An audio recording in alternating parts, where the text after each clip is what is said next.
दोस्तों एंट्री हो चुकी है किसकी? सबसे पावरफुल पर्सन की। अगर आप देखेंगे पुतिन एक ऐसे पावरफुल पर्सन है, वो जब बोलते हैं, एक तो कम बोलते हैं लेकिन जब बोलते हैं तो वर्ल्ड उनको पूरी तरीके से सीरियस लेता है, क्योंकि वो पर्टिकुलर पर्सन है जो 4 साल युद्ध करने में भी थके नहीं है।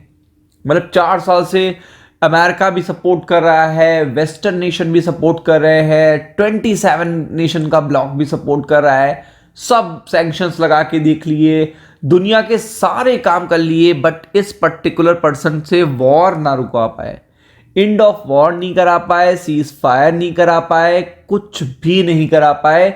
इवन प्रेसिडेंट बदल गया, बाइडेन से ट्रंप आ गए, बट स्टिल देखिएगा वॉर इज गोइंग ऑन। तो आप समझ लीजिए इसकी पावर की वैल्यू समझ लीजिए। जहां पे ट्रंप लोगों को जाके बंकर में घुस के इधर उधर अपनी बात मनवा लेते हैं, वो रशिया से टोन भी गलत नहीं कर पा रहे हैं। मतलब टोन भी होती है ना, स्लैंग, वो भी गलत नहीं बोलते हैं। स्लैंग को भी बहुत ध्यान से देखिएगा यूटिलाइज करते हैं जब वो पुतिन का नाम लेते हैं। तो अगर उस पर्टिकुलर पर्सन की एंट्री हो गई है इस कॉन्फ्लिक्ट में, और वो एंट्री क्यों हुई है? क्योंकि उसे डिप्लोमेटिक टॉक्स कराने हैं, उसे एंड ऑफ वॉर कराना है, उसे सीज फायर करवाने हैं। तो अगर ऐसा हो गया तो आप समझ लीजिए बात की वैल्यू होगी। अब इसके बाद अमीर आदमियों में अगर आ जाते हैं, मिडिल ईस्ट के सबसे अमीर आदमी की एंट्री अगर हो जाए, वो है सऊदी के क्राउन प्रिंस। तो आप समझ सकते हैं बात में वजन और आ जाता है। तो 2 मिनट पहले जस्ट अपडेट आई, आप देख सकते हो कि अब एंट्री होना शुरू हो गई है। क्योंकि आपको पता है ईरान वॉर लड़े, कोई दिक्कत नहीं है किसी को। 2 साल भी लड़े ना तो कोई टेंशन ही नहीं लेगा। मतलब कोई ये तक नहीं कहेगा कि ईरान प्लीज आप युद्ध रोक दो, कोई नहीं कहेगा। यूएस और इजराइल उसमें देखिएगा इन्वॉल्व रहे, कोई भी बीच में नहीं आता, कोई टेंशन नहीं है। लेकिन अब सबको टेंशन क्यों आई है मैं आपको बता देता हूं। जो ये डिप्लोमेटिक टॉक की बात हो रही है, जो डिप्लोमेसी हो रही है, तो इसमें आप ये देखो कि ईरान ने क्या करा है। ईरान ने 7 से 9 देशों पे हमला करा है। तो ईरान बेसिकली क्या कर रहा है? ईरान कह रहा है हम तो डूबेंगे लेकिन आपको भी नहीं छोड़ेंगे। मतलब उसका बेसिकली कहने का मतलब है कि सारे जो पॉश कंट्री है यूएई में या मिडिल ईस्ट में, जो भी अगर आप देखेंगे तो उनके पॉश एरिया को टारगेट कर लो ताकि वो भी बैकफुट पे आए। मतलब अगर हम गरीब बन रहे हैं तो वो भी गरीब बने। तो उन्होंने कहाँ पे हमला करा? सबसे पहले कुवैत पे करा, कतर पे करा, बहरीन पे करा, फिर दुबई पे करा है, फिर इसके अलावा सऊदी अरेबिया पे करा है, यूएई पे करा है, साइप्रस पे करा है। तो आप देख सकते हो कि बेसिकली उसका कहना ये है कि हम अगर कमज़ोर हो रहे हैं, अगर मिडिल ईस्ट में हम कमज़ोर हो रहे हैं तो हम आपको भी कमज़ोर करेंगे। तो सबको टेंशन ये है कि इतने लेवल का इंफ्रा यहाँ पे डेवलप हो चुका है, ईरान में नहीं है, कुवैत लेवल का इंफ्रा है। यूएई सबसे ज़्यादा इंफ्रास्ट्रक्चरल डेवलपमेंट अगर हुआ है तो यूएई में हुआ है, यूएई में दुबई है।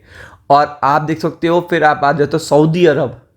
तो आप समझ सकते हो कोई, मतलब कहते नहीं, एक ऐसी चीज़ें जहाँ पे एंटीक चीज़ें देखने को मिलती हैं, एंटीक चीज़ें, तो कोई क्यों चाहेगा कि वो खराब हो जाए और फिर वो वॉर रुके, फिर युद्ध रुके? तो उसका कोई वैल्यू नहीं रह जाएगी।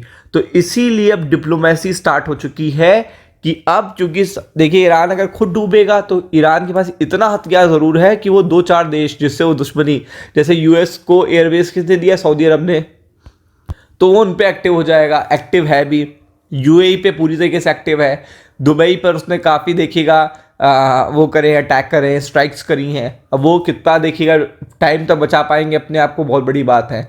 और दुबई में सबसे इंपॉर्टेंट है बुर्ज खलीफा। अगर बुर्ज खलीफा के वजह से देखिएगा वहाँ का टूरिज्म सबसे ज़्यादा जाता है। अगर उस पर कोई टेंशन आ गई तो बहुत बड़ी टेंशन आ जाएगी। तो इसका भी डर सबको सता रहा है। तो इसलिए सब चाहते हैं कि जब वॉर को बाद में भी रुकवाना पड़ेगा तो इट्स बेटर कि अब हम नहीं जा चुके हैं, अब ईरान वैसे भी बैकफुट पे है, डीमोटिवेटेड है, तो चलो अब इनसे बात कर लेते हैं। तो यहाँ पे व्लादिमीर पुतिन को आगे लाया गया है, सऊदी के क्राउन प्रिंस को, डिस्कशन के लिए मिडिल ईस्ट के देखिएगा जो टेंशन है उसको लेकर। तो आप देख सकते हैं situation in the West Asian region involving the United States, Israel attack on Iran, track live update. आप देख सकते हो लाइव अपडेट में सबसे इंपॉर्टेंट है ये कि इस युद्ध को रोकने के लिए पुतिन का कॉल बहुत इंपॉर्टेंट है, उनको लाया गया है। और आप देख सकते हैं कि फिर सऊदी के जो प्रिंस हैं उनको सामने लाया जा रहा है। तो यानी कि अब स्टार्टिंग हो चुकी है धीरे धीरे डिप्लोमेसी की, क्योंकि सब चाहते हैं कि मिडिल ईस्ट पे देखिएगा ईरान को छोड़ के सारी देश अमीर है। मतलब अगर आप उस लेवल पे आ जाओगे, इंफ्रा और जो डेवलपमेंट उन्होंने 20-30 साल में किया है उसके बेसिस पे, तो ईरान टारगेट किसको कर रहा है? इन्हीं देशों को कर रहा है। तो ऐसे में ये देश सामने आके कि भैया कोई बीच में सही आदमी बैठो और अब इस वॉर को ख़त्म करा दो। अब इंटेंशन सारे क्लियर हो गए, मिसाइल भी नहीं है ईरान के पास, न्यूक्लियर साइट्स आप उड़ा ही चुके हो और खपने भी नहीं है। तो वो अब 10-15 साल की छुट्टी हो गई। तो इस पॉइंट ऑफ व्यू से अगर आप देखेंगे तो ये बहुत पॉजिटिव अपडेट है, क्योंकि यहाँ पे वो पर्टिकुलर चीज़ है जहाँ पे बात मानी जा सकती है। तो be ready for it. Ram Ram.